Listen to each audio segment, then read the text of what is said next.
Special डुकराचं मटण भेटतं त्या ठिकाणी दारूच्या धंद्यावरती आणि डुकराचं मटण मिळतं तिथं कुणाच्या तरी मारामाऱ्या झाल्या की लगेच दुसऱ्या दिवशी चालू करायचं। सुरेश धस यांनी हाणमार केली।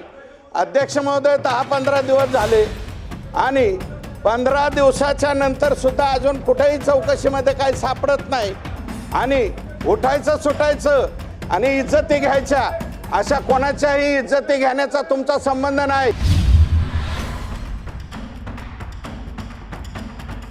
स्पेशल डुकराचं मटण भेटतं त्या ठिकाणी दारूच्या धंद्यावरती आणि डुकराचं मटण मिळतं तिथं कुणाच्या तरी मारामाऱ्या झाल्या की लगेच दुसऱ्या दिवशी चालू करायचं। सुरेश धस यांनी हाणमार केली।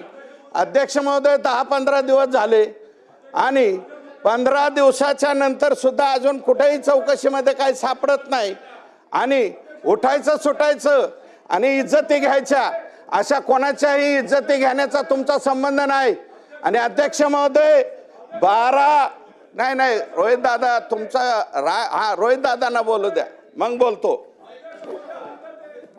बोला त्यांना हरकत असेल तर बोलू। अध्यक्ष महोदय माझ्या मतदारसंघाचं नाव या ठिकाणी अध्यक्ष महोदय घेतलं।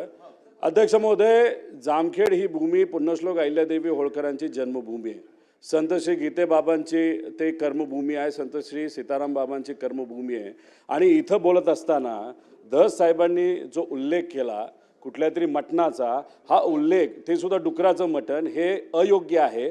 उदाहरण द्यायचं असेल तर काल्पनिक कुठेही द्या, मतदारसंघाचं नाव घेऊन तुम्ही तुमचं कुठला विषय लपवण्याचा नाही तर त्याला पाठीमागे टाकण्याचा प्रयत्न कृपा करून होऊ नये। आणि हे जे काय बोललेत माझ्या मतदारसंघाबद्दल तर ते जे काय आलं असेल ते डिलीट करावं अशी मी आपल्याला मागणी करतो।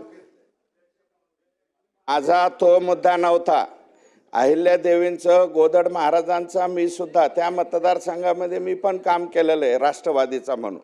अध्यक्ष महोदय बरं का, मला त्याच्याबद्दल म्हणायचं नाही, पण ज्या हॉटेलवरती ठीक आहे मी माझा शब्द परत घेतो। कोणता घेतलं ना? हा ते भेटतं तिथं जिथं भेटतं तिथं मारामाऱ्या झाल्या। अध्यक्ष महोदय त्या भागामध्ये कोणता एक देव आहे आणि तिथपासून रुई 36 पर्यंत सुरेश राव विषय मर्यादित आहे, मर्यादितच बोलतोय, लवकर घ्या। हे बघा ऐका, नाव न घेता अशा पद्धतीने वळवावळ करून जयंत पाटील साहेब जे बोलले ना त्याच्यामुळे मी हे बोलतोय। विषय वेगळा आहे, तुम्ही अध्यक्ष महोदय रात्री 1-1 वाजता माझ्या स्वतःच्या घरामध्ये मवियाचं सरकार असताना यांनी रात्री 1-1 वाजता DYSP PI माझ्या घरामध्ये पाठवले। विषय वेगळा आहे अध्यक्ष महोदय, आणि 1 वाजता दरवाजा उघडून म्हणायचे आहेत का घरात, बघायला आलो। हे मवियाच्या सरकारामध्ये आम्ही अनुभवलेलं आहे। अध्यक्ष महोदय यांनी फार चुकीच्या पद्धतीने वागणूक त्या कालावधीमध्ये दिली। कंगना राणावतचं घर पाडण्यापासून सगळ्यापर्यंत अध्यक्ष महोदय बिलाचा विषय थोडक्यात हा या बिलाचा विषय बोलतो।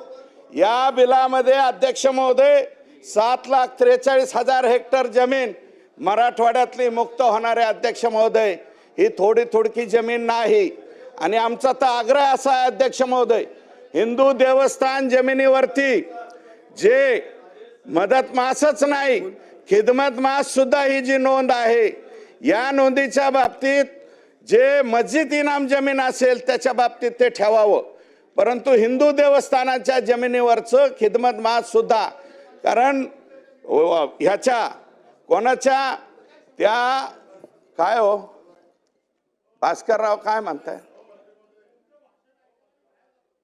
नाही भाषण बाहेरून ऐका, तुम्हाला अडचण वाटत असेल तर बाहेरून ऐका, तसं काय थोडक्यात सुरेश राव थोडक्यात। अध्यक्ष महोदय मी संपवतो, तर ह्या बाबतीमध्ये 7,43,000 हेक्टर जमीन आणि जवळपास 4.5 लाख हेक्टर जमीन ही खिदमत मासमध्ये अडकलेली आहे। अध्यक्ष महोदय या जमिनी एका कुठल्या मतदारसंघामध्ये नाहीत, एका जमिनी एका तालुक्यात नाहीत, या संपूर्ण 8 जिल्ह्यामध्ये 76 तालुक्यामध्ये ह्या जमिनी आहेत। आणि याच्या बाबतीतला निर्णय यापूर्वी कधी होत नव्हता। एकनाथ शिंदे साहेब, माननीय फडणवीस साहेब आणि तत्कालीन महसूल मंत्री माननीय